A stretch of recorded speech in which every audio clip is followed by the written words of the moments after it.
Bonjour à tous. Aujourd'hui, petite vidéo afin de vous faire part des progrès sur les travaux du réseau. En effet, en parallèle de la réalisation du système de gestion du réseau, j'ai commencé à préparer un projet pour rajouter une voie d'évitement sur V2. Comme vous pouvez le voir, j'ai posé provisoirement un aiguillage ici. Donc cet aiguillage va me permettre de rajouter sur V2 une voie que je vais nommer V4, donc qui est ici pour l'instant posée provisoirement, et qui va faire tout le tour. Au passage, un train que j'ai mis en place pour faire mes essais sur la gestion du réseau qui se passe pas trop mal. Après pas mal d'heures de débugage des programmes, ça commence à bien fonctionner. Je mettrai ultérieurement une petite vidéo afin de vous montrer le fonctionnement du réseau. Donc pour revenir à cette nouvelle voie V4 qui va donc être en parallèle de V2 ici.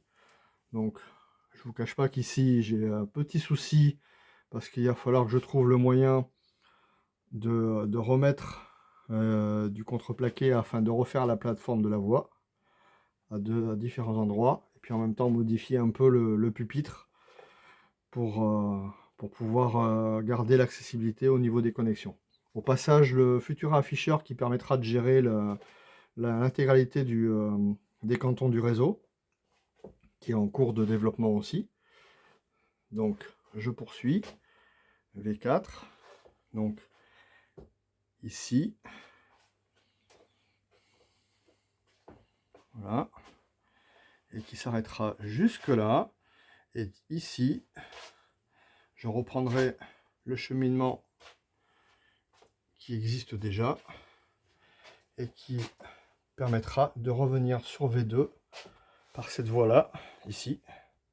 Cette voie-ci, donc V2 bis, qui revient via cette aiguille sur V2.